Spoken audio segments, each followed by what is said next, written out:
लोक प्रशासन तथा निजी प्रशासन। प्रश्न, लोक प्रशासन तथा निजी प्रशासन की तुलना कीजिए। उत्तर, पृष्ठभूमि। यद्यपि निजी प्रशासन तथा लोक प्रशासन दोनों जनता के वर्ग या वर्गों से संबंध रखते हैं, परंतु लोक प्रशासन का क्षेत्र निजी प्रशासन की अपेक्षा बहुत विस्तृत होता है। दोनों प्रशासनों में बहुत कुछ समानता होते हुए भी व्यापक अंतर होता है। साइमन के मतानुसार लोक प्रशासन में नौकरशाही होती है, जबकि निजी प्रशासन में व्यावसायिक पुट होता है। लोक प्रशासन का आधार राजनीतिक होता है, किंतु निजी प्रशासन गैर राजनीतिक आधारों पर निर्मित होता है। लालफीताशाही लोक प्रशासन की विशेषता है, किंतु निजी प्रशासन में उसके लिए कोई स्थान नहीं होता। लोक प्रशासन एवं निजी प्रशासन में समानताएं। लोक प्रशासन एवं निजी प्रशासन के बीच काफी समानताएं हैं। अनेक ऐसे विचारक हैं जो लोक प्रशासन में निजी प्रशासन को तकनीक व इसके तौर तरीकों के अधिकाधिक इस्तेमाल करने के हिमायती है। हेनरी फ्योल, मेरी पाकर फॉलेट और उर्विक के अनुसार प्रशासन के मूल तत्व प्रायः एक से ही रहते हैं, चाहे वे निजी क्षेत्र में हो या सार्वजनिक क्षेत्र में। 1. संगठन का महत्व। सुदृढ़ संगठन ही संस्था की सफलता की कुंजी है।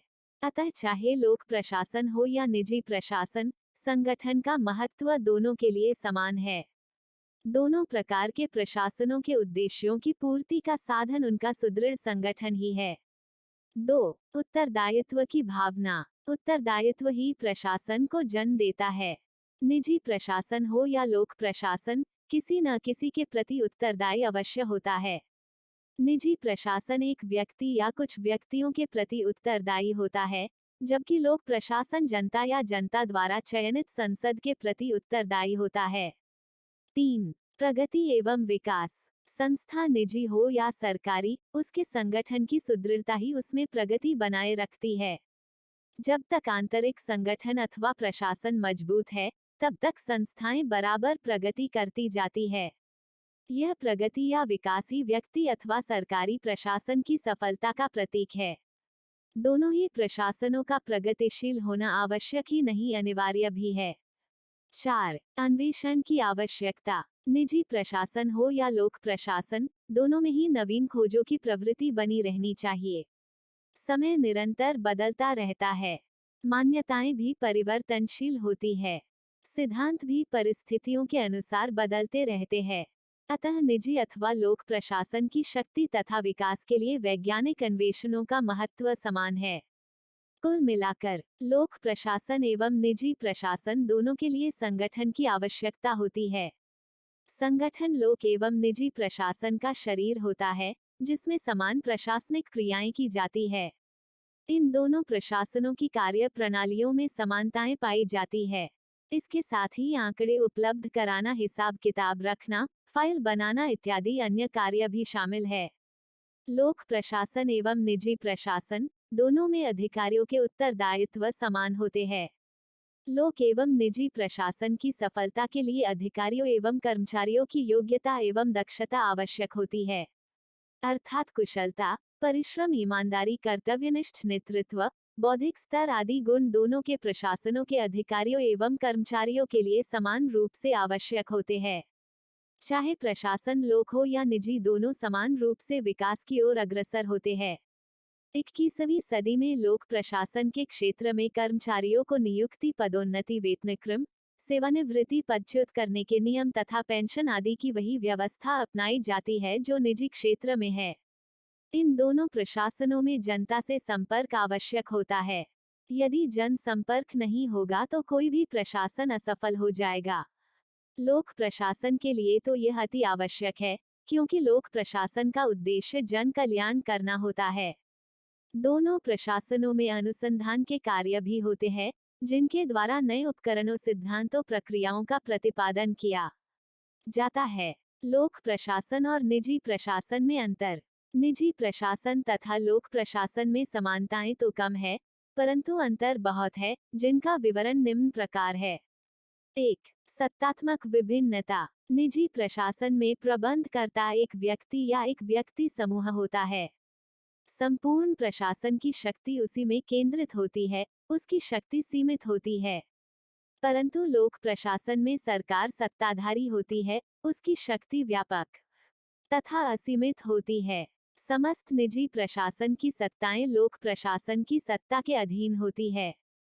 2. क्षेत्रीय विभिन्नता। निजी प्रशासन का क्षेत्र सीमित तथा लघु होता है, जबकि लोक प्रशासन का क्षेत्र व्यापक तथा विस्तृत होता है।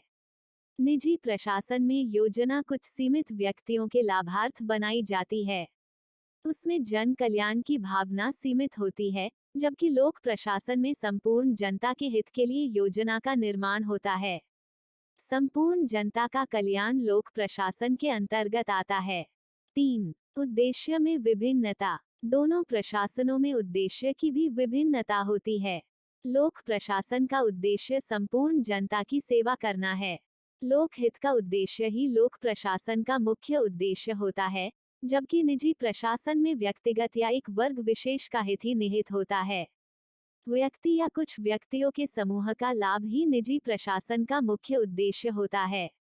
4. उत्तरदायित्व में विभिन्नता। निजी प्रशासन एक व्यक्ति या एक वर्ग के प्रति उत्तरदायी होता है, जबकि लोक प्रशासन जनता के प्रति उत्तरदायी होता है। क्षेत्र के अनुसार ही लोक प्रशासन का उत्तरदायित्व भी व्यापक तथा कठिन होता है। 5. कार्य प्रणाली में विभिन्नता। निजी प्रशासन तथा लोक प्रशासन की कार्य प्रणाली भिन्न होती है। सहयोग की भावना लोक प्रशासन की आत्मा होती है। लोक प्रशासन के अंतर्गत समस्त विभागों में सहयोग की भावना कार्य करती है। निजी प्रशासन ईर्ष्या, प्रतिस्पर्धा तथा प्रतियोगिता की भावना से उत्प्रोत होता है। लोक प्रशासन के पीछे सरकार की शक्ति होती है, जो अपने नियमों को जनता द्वारा जबरदस्ती मनवाने का कार्य करती है।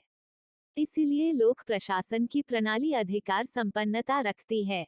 निजी प्रशासन की प्रणाली में यह गुण नहीं होता है। 6. प्रभावित तत्वों में अंतर। लोक प्रशासन में राजनीतिक दलों का प्रभाव रहता है। प्रशासन उसी दल विशेष के निर्देशन पर चलता है जो विधानमंडल में बहुमत में होता है। उसी दल की नीतियां सरकारी नीतियां बन जाती है। इसके विपरीत निजी प्रशासन में राजनीतिक तत्वों का प्रभाव नहीं रहता है। उसकी नीतियों पर सरकारों के बदलने का कोई विशेष प्रभाव नहीं होता है। निजी प्रशासन व्यक्ति विशेष या समिति विशेष की इच्छा पर आधारित होता है, उस पर बाहरी प्रभाव नहीं पड़ता है। 7. दक्षता तथा निपुणता में अंतर। कुछ विद्वानों का मत है कि निजी प्रशासन लोक प्रशासन की अपेक्षा अधिक दक्ष तथा निपुण होता है। लोक प्रशासन में कर्मचारी गण इतने उत्साह और लगन से कार्य नहीं करते जितने निजी प्रशासन के अंतर्गत कार्य करने वाले कर्मचारी गण करते हैं। व्यक्तिगत स्वार्थ भी निजी प्रशासन को अधिक कुशल बना देता है, जबकि सार्वजनिक लाभ के पीछे लोगों की उपेक्षावृत्ति रहती है, जो उन्हें अकुशल बना देती है। 8. योजनाओं के भविष्य में अंतर। लोक प्रशासन में जो योजनाएं बनाई जाती हैं, उनको पूरा करने के लिए भरसक प्रयत्न किया जाता है। यदि योजना को पूरा करने में बाधाएं आती है, तो विशेषज्ञों को आमंत्रित किया जाता है। ये विशेषज्ञ वाद विवाद कर उन योजनाओं को पूर्ण करने के लिए नई नई युक्तियां निकालते हैं। इस प्रकार लोक प्रशासन में योजनाओं का भविष्य उज्ज्वल होता है, परंतु निजी प्रशासन में कठिनाई उत्पन्न होने पर योजनाओं को अपूर्ण छोड़ दिया जाता है। उनके साधन सीमित होते हैं, अतः उनकी योजनाओं का भविष्य अंधकारमय होता है। 9. जनता की दोनों के प्रति धारणा। लोक प्रशासन तथा निजी प्रशासन जनसंपर्क पर ही चलता है। जनता दोनों प्रशासनों को एक दृष्टि से नहीं देखती। लोक प्रशासन के पीछे पशुबल होता है, उसके आदेश विवशकारी होते हैं। अतः सरकारी आदेश अच्छे हो या बुरे, जनता को मानने ही पड़ते हैं। निजी प्रशासन के आदेश विवशकारी नहीं होते, उनके पीछे स्वेच्छा का भाव रहता है। 10. कानूनी समानता में अंतर। लोक प्रशासन में कानून की समानता प्रत्येक व्यक्ति के लिए समान होती है। कानून के समक्ष सभी व्यक्ति समान होते हैं, पदोन्नति के नियम तथा शर्तें सबके लिए समान होती है। परंतु निजी प्रशासन के नियमों उपनियमों में निष्पक्षता का अभाव होता है। प्रबंधक किसी कर्मचारी विशेष को अधिक लाभ पहुंचा सकते हैं। 11. वित्तीय क्षेत्र में विभिन्नता। लोक प्रशासन तथा निजी प्रशासन के वित्तीय क्षेत्र में भी व्यापक अंतर है। लोक प्रशासन मंत्र परिषद की देखरेख में कार्य करता है। मंत्र परिषद व्यवस्थापिका के अधीन होती है। लोक प्रशासन की योजना बजट के लिए व्यवस्थापिका की ओर देखती है। निजी प्रशासन में यह कठोरता नहीं पाई जाती है। निजी प्रशासन के प्रबंधक स्वयं ही मालिक होते हैं और अपनी योजनाओं पर धन व्यय करने में स्वतंत्र होते हैं। उन्हें किसी की स्वीकृति लेने की आवश्यकता नहीं पड़ती है। 12. स्थायित्व में अंतर। लोक प्रशासन तथा निजी प्रशासन में सेवाओं के स्थायित्व में भी अंतर होता है।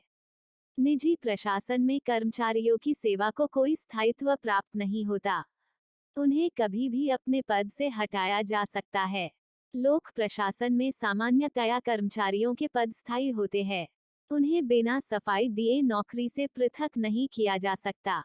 संक्षेप में, कुछ विद्वान निजी प्रशासन को लोक प्रशासन से अधिक दक्ष तथा निपुण समझते हैं, परंतु यदि उसका क्षेत्र बढ़ जाए तो उसमें भी लोक प्रशासन की बुराइयां उत्पन्न हो जाएंगी। लोक प्रशासन के अंतर्गत जनहितकारी कार्य होते हैं जो उसे उच्च कोटि प्रदान करते हैं। लोक प्रशासन सभ्यता के विकास में भी सहायक होता है। कुल मिलाकर लोक प्रशासन सरकारी होता है, जबकि निजी प्रशासन व्यावसायिक होता है। लोक प्रशासन राजनीतिक होता है, जबकि निजी प्रशासन अराजनीतिक होता है। लोक प्रशासन लालफीताशाही से ग्रस्त रहता है, जबकि निजी प्रशासन उससे मुक्त होता है। सरकारी तंत्र को वित्तीय नियंत्रण से होकर गुजरना पड़ता है, जबकि यह व्यवस्था निजी क्षेत्र में नहीं होती है।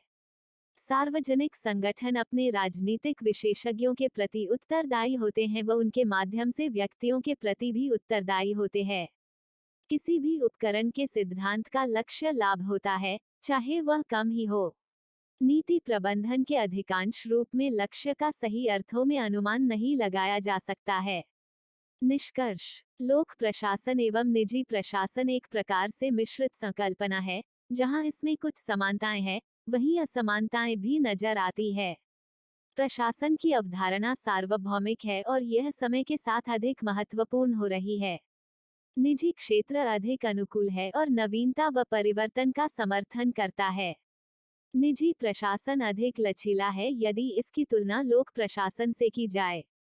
निजी क्षेत्र परिस्थितियों व स्थितियों के साथ परिवर्तन लाने का प्रयास करता रहता है, जैसे कि आर्थिक मुद्दों को सुलझाने में, साथ ही राजनीतिक व सामाजिक परिवर्तनों में, और इस प्रकार यह पुनर्विचार की प्रक्रिया को उजागर करता है। प्रस्तुति समापन। आपका धन्यवाद। Disclaimer. This notes has been made after a lot of research, yet the accuracy of the answers may vary. The author assumes no responsibility or liability for any errors or omissions in the content of this notes.